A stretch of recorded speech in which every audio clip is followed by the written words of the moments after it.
कक्षा 10th के chapter 1 के उदाहरण नंबर 1 में पूछा गया है कि 4052 और 12576 का एचसीएफ यूक्लिड विभाजन एल्गोरिथम का प्रयोग करके ज्ञात कीजिए। अब दोस्तों इसमें दो चीज़ें होती है, ठीक है। एक होती है एल्गोरिथम, दूसरा होता है प्रमेयिका, ठीक है। दूसरा होता है यहाँ पर प्रमेयिका। इन दोनों में पहले अंतर जान लो कि होता क्या है, ठीक है। जो प्रमेयिका होती है वो होती है ए बराबर बी क्यू प्लस आर होती है, ठीक है। जहाँ पर आर का जो मान होता है, ठीक है, वो हमेशा क्या होता है, ज़ीरो से बड़ा होता है या फिर ज़ीरो के बराबर होता है, लेकिन हमेशा बी से छोटा होता है, ठीक है। ये होती है प्रमेयिका। केवल इतना जो पार्ट होता है इसको हम बोलते हैं यूक्लिड की विभाजन प्रमेयिका। ये बनती किससे है? ये बनती है एचसीएफ लेने से, ठीक है। एचसीएफ जब हम किसी संख्या ए को, ठीक है, किसी संख्या बी से भाग करते हैं तो यहाँ पर कोई भागफल आता है, ठीक है, उसको हम बोलते हैं क्यू, कोशेंट, ठीक है। और यहाँ पर कोई भी एक नंबर आएगा, ठीक है, कोई भी एक नंबर आएगा और यहाँ पर जो हमारे पास आएगा उसको हम बोलते हैं रिमाइंडर, ठीक है, शेषफल बोलते हैं। तो ये जो ए होता है, ठीक है, ये होता है भाज्य। भाज्य किसके बराबर होता है? भाजक गुणा भागफल प्लस शेषफल के बराबर होता है, ठीक है। यही यहाँ पर लिखा हुआ है कि ए किसके बराबर होता है? बी क्यू प्लस आर के बराबर होता है। तो ये होती है प्रमेयिका। और एल्गोरिथम क्या होता है? जब हम दो नंबरों का, ठीक है, पूर्ण संख्याओं का जब हम एचसीएफ लेते हैं, इस तरह से जब हम एचसीएफ लेते हैं, उनको अगर हम यहाँ डायरेक्ट इस तरह से सॉल्व ना करके यहाँ पर हम अगर उन्हें चरणों में सॉल्व करें, ठीक है, यहाँ पर चरण 1, चरण 2, चरण 3, उसके लिखने का जो तरीका होगा उसको हम एल्गोरिथम बोलेंगे। तो ये दो चीज़ें समझने वाली होती हैं, ठीक है। एक होती है प्रमेयिका, किसको हम बोलते हैं, ये जो पार्ट होता है इसको हम प्रमेयिका बोलते हैं। और एल्गोरिथम किसको बोलते हैं? ये जो हमारा तरीका होता है, जो हम यहाँ पर चरण 1, चरण 2, चरण 3 करके लिखते हैं, उसको हम एल्गोरिथम बोलते हैं। तो यहाँ पर आपको समझ में आ गया होगा कि यहाँ पर हमें पहले एचसीएफ निकालना होगा, ठीक है। तो यहाँ एचसीएफ मैंने पहले ही निकाला हुआ है, ये पूरा का पूरा एचसीएफ निकाला हुआ है। अब इसको हमें यहाँ पर चरणों में लिखना है। तो ये एचसीएफ आपको निकालना आता होगा, ठीक है। फिर भी मैं आपको यहाँ पर एक दो चरण बता देता हूँ कि कैसे एचसीएफ निकाला जाता है, ठीक। जब हमें कोई बड़ी संख्या दी होती है, जब हम उसे छोटी वाली संख्या से भाग करेंगे, तो यहाँ पर ये 3 पर काटा है, ठीक है, 3 पर काटा है, 4 पर काटेंगे, अगर 4 से इसकी गुणा करेंगे तो यहाँ पर इस संख्या से बड़ी संख्या आएगी, ठीक है। तो इसलिए यहाँ पर ये 3 पर कटा और इससे छोटी संख्या आई है, तो इसमें से जब इसे माइनस करेंगे तो 420 आएगा। अब 420 से हम भाग करेंगे, किसको भाग करेंगे? ये जिससे हमने यहाँ भाग किया था ये संख्या यहाँ आ जाती है, ठीक है, इसको भाग करेंगे। फिर 420 की गुणा 9 से करेंगे, 420 निम्न 3780 होता है। फिर इसमें से इसे माइनस करेंगे तो 272 आएगा। और 272 से किसको हम भाग करेंगे? ये जिससे हमने यहाँ भाग किया था ये आगे आ जाएगा। इसी तरह से ये जो प्रोसेस है ये यहाँ पर कंटिन्यू चलता रहेगा, ठीक है। और लास्ट में हमारे पास आएगा यहाँ पर 4 से फिर ये जो संख्या है, देखो यहाँ जिससे हमने भाग किया था यही आगे आ जाती है, ठीक है। ये 24 आ गया, 4 × 24 और यहाँ पे आ गया हमारे पास शेषफल 0। तो जब शेषफल 0 आ जाता है तो हमारा क्वेश्चन ख़त्म हो जाता है और हमारे पास इसका आंसर आ जाता है। तो ये तो है नॉर्मल तरीका, ठीक है। अब हम करेंगे यूक्लिड की विभाजन एल्गोरिथम का तरीका। तो सबसे पहले हम लिखेंगे चरण 1, ठीक है।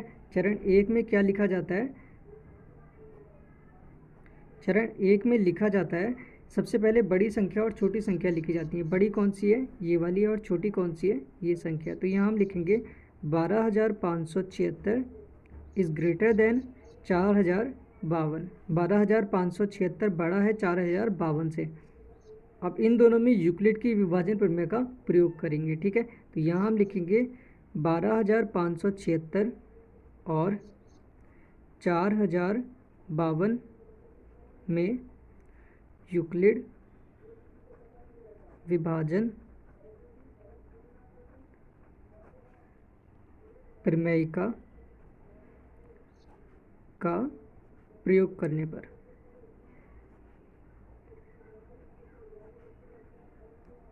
ठीक है। देखो यहाँ पे हमने क्या लिखा है? प्रमेयिका लिखा है, लेकिन अब यूज़ तो एल्गोरिथम कर रहे हैं, तो वो जो तरीका है वो एल्गोरिथम है। और यहाँ पर यूज़ क्या कर रहे हैं हम? प्रमेयिका यूज़ कर रहे हैं। प्रमेयिका क्या है? ए बराबर बी क्यू प्लस आर, ठीक है। तो यहाँ पे हम इसको ए बराबर बी क्यू प्लस आर के रूप में बदल देंगे। जैसे मैंने आपको बताया था ए किसके बराबर होता है? बी गुणा क्यू प्लस आर के बराबर होता है। इसी तरह से हम यहाँ पर ये जो 12576 है किसके बराबर होगा?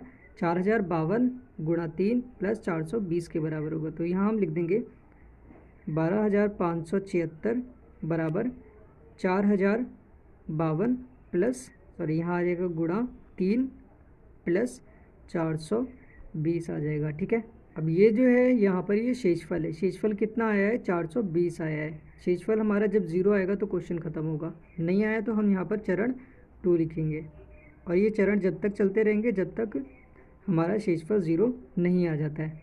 ठीक है, तो अब दूसरा नंबर देखते हैं, दूसरा कौन सा है। 420 से अब हम किसको भाग करेंगे, 4052 को भाग करेंगे। तो यहाँ पर अब ये 2 नंबर लिखे जाएंगे। ठीक, उससे पहले हम लिखेंगे शेषफल r is not equals to 0।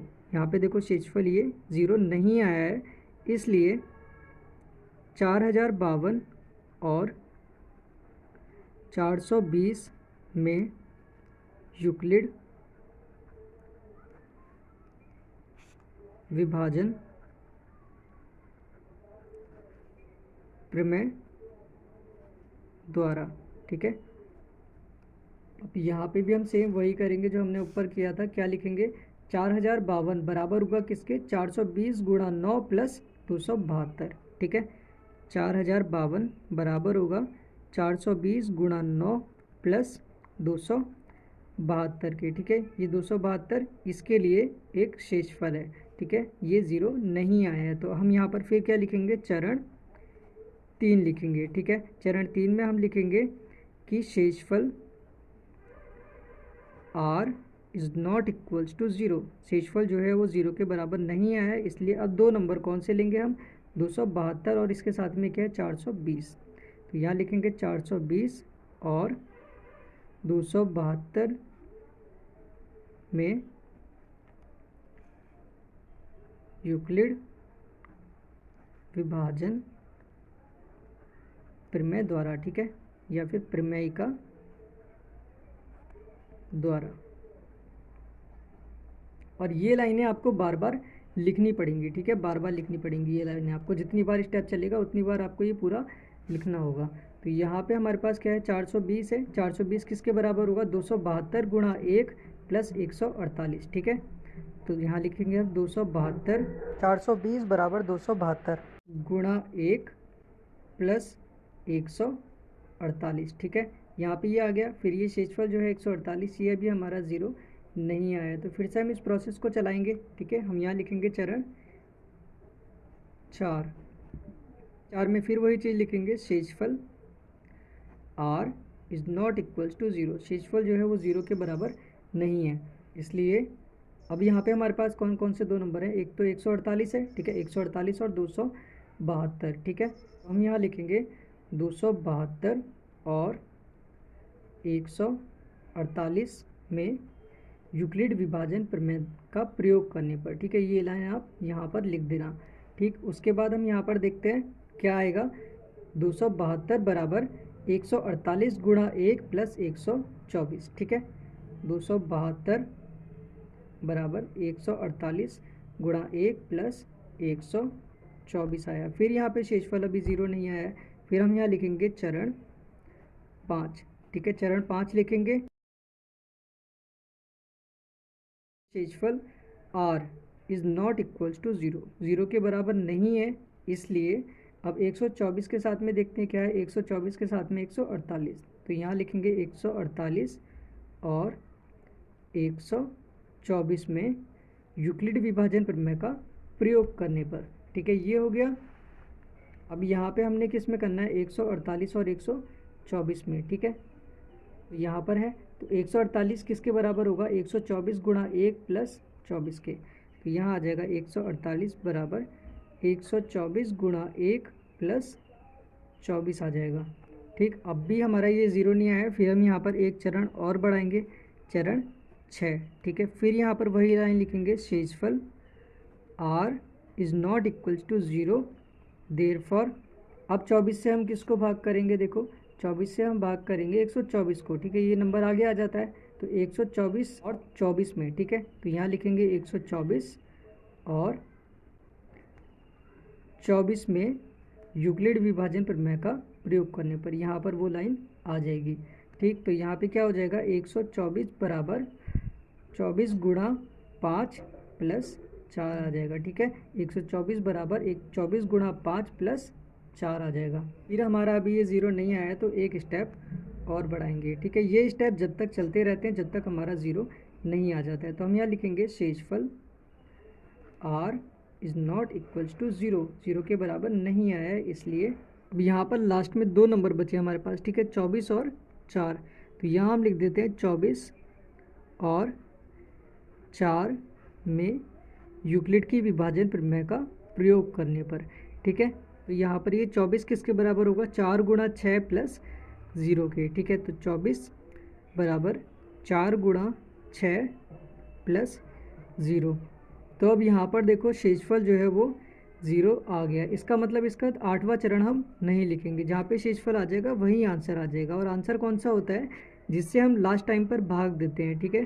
किससे भाग दिया था हमने, 4 से, तो 4 इसका SCF होगा। तो यहाँ पे हम लिख देंगे इसलिए 12,576 और 4,052 का SCF 4 होगा।